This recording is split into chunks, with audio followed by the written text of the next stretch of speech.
C'est pourquoi moi aussi, ayant entendu parler de votre foi au Seigneur Jésus et de votre charité pour tous les saints, je ne cesse de rendre grâce pour vous, faisant mention de vous dans mes prières, afin que le Dieu de notre Seigneur Jésus-Christ, le Père de gloire, vous donne un esprit de sagesse et de révélation dans sa connaissance, et qu'il illumine les yeux de votre cœur, pour que vous sachiez quelle est l'espérance qui s'attache à son appel, quelle est la richesse de la gloire de son héritage qu'il réserve aux saints, et qu'il est envers nous qui croyons l'infinie grandeur de sa puissance, se manifestant avec efficacité par la vertu de sa force.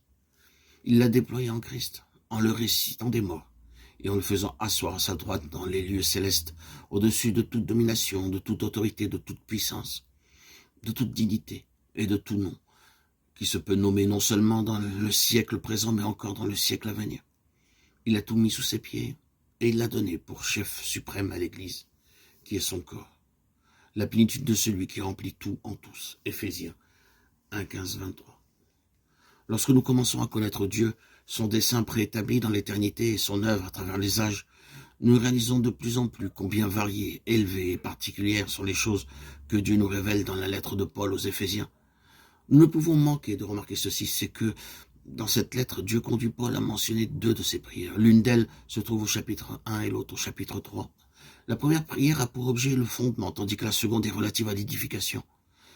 Dans le premier chapitre, la prière de Paul a pour but de nous faire connaître notre relation avec le Seigneur, alors que celle que nous découvrons dans le troisième chapitre nous fait connaître notre relation avec l'Église comme avec le Seigneur.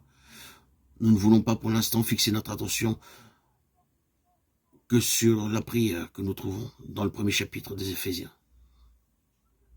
Paul commence sa prière par ces mots: que le Dieu de notre Seigneur Jésus-Christ, le Père de gloire, vous donne l'esprit de sagesse et de révélation. Pourquoi désire-t-il si ardemment que les croyants d'Éphèse aient l'esprit de sagesse et de révélation? C'est tout simplement afin qu'ils puissent se saisir des trois choses qui suivent. Sa connaissance, au verset 17, c'est connaître Dieu lui-même.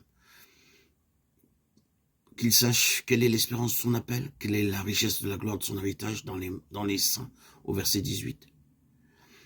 Et au verset 19, quelle est envers nous qui croyons l'infinie grandeur de sa puissance. Tout ceci se rapporte au plan éternel de Dieu et à son accomplissement. L'appel de Dieu pour nous a pour but de faire de nous ses fils, et ses fils seront son héritage. L'appel de Dieu a été déterminé dès avant la fondation du monde, alors que la richesse de la gloire de son héritage dans les saints se réalisera dans l'éternité à venir. Dans l'éternité passée, Dieu avait une volonté, et dans l'éternité à venir, il aura une possession. La juxtaposition de ces deux faits révèle le dessein éternel et le plan de Dieu. C'est pourquoi ce que veut nous faire connaître Paul est le plan éternel de Dieu, sa connaissance, son héritage dans les saints. Cette déclaration qu'elle est envers nous qui croyons l'infinie grandeur de sa puissance, au verset 19, nous fait voir de quelle puissance Dieu veut se servir aujourd'hui pour accomplir son intention et pour réaliser son plan. Elle traite de notre relation avec lui aujourd'hui et aussi de notre relation avec son intention dans l'éternité. Nous devons bien considérer ces choses et en recevoir de Dieu la révélation.